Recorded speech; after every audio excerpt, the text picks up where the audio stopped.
Praktikum tekanan hidrostatik pada botol.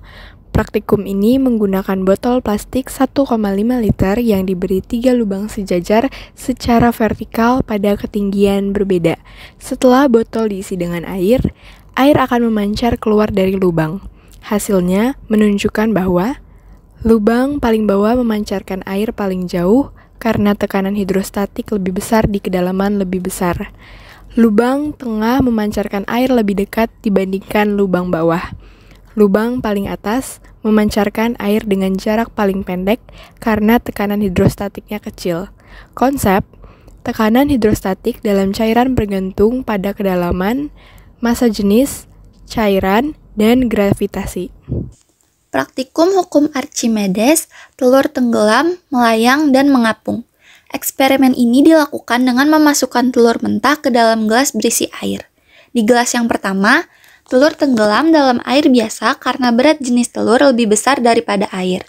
Di gelas yang kedua, setelah menambahkan garam secara bertahap, telur melayang karena larutan menjadi lebih padat, menyamai berat jenis telur. Di gelas yang ketiga, jika kadar garam terus ditambah, telur mengapung karena berat jenis larutan lebih besar daripada telur. Konsep hukum Archimedes menyatakan bahwa benda yang tercelup sebagian atau seluruhnya dalam fluida akan mendapatkan gaya ke atas sebesar berat fluida yang dipindahkan. Praktikum kapilaritas jembatan pelangi. Praktikum ini menggunakan beberapa gelas yang diisi air berwarna berbeda menggunakan pewarna makanan. Tisu atau kain yang dilipat memanjang diletakkan seperti jembatan yang menghubungkan satu gelas ke gelas lain. Air dari gelas pertama meresap melalui tisu dan berpindah ke gelas berikutnya karena kapilaritas. Hasilnya yaitu air dari gelas yang terhubung akan bercampur secara bertahap, menciptakan efek pelangi. Konsepnya, fenomena kapilaritas terjadi akibat gaya adhesi atau interaksi antara air dan tisu, dan gaya kohesi atau interaksi antar molekul. Selanjutnya yaitu praktikum gelombang bunyi pada gelas kaca yang berisi air. Praktikum ini menggunakan gelas kaca yang diisi air pada level yang berbeda-beda. Ketika bibir gelas digesek dengan jari basah atau dipukul dengan sendok, gelas bergetar dan menghasilkan bunyi. Level air memengaruhi frekuensi pada bunyi. Gelas dengan sedikit air menghasilkan bunyi yang lebih tinggi, sedangkan gelas dengan banyak air menghasilkan bunyi yang lebih rendah.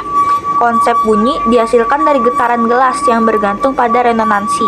Frekuensi gelombang bunyi dipengaruhi oleh massa air, di mana semakin besar massa, semakin rendah frekuensi nada. Praktikum tegangan permukaan. Silet, koin 500, paperclip. Dalam eksperimen ini, silet, koin kecil atau paperclip diletakkan dengan hati-hati di atas permukaan air menggunakan penjepit atau tangan yang lembut. Benda-benda tersebut mengapung meskipun densitasnya lebih besar dari air. Jika sabun ditambahkan ke air, benda tenggelam karena tegangan permukaan melemah. Konsep tegangan permukaan terjadi karena gaya kohesi molekul air yang lebih kuat di permukaan. Gaya ini menciptakan lapisan elastis di atas air yang mampu menahan benda ringan. Sabun mengurangi tegangan permukaan dengan mengganggu kohesi antar molekul air.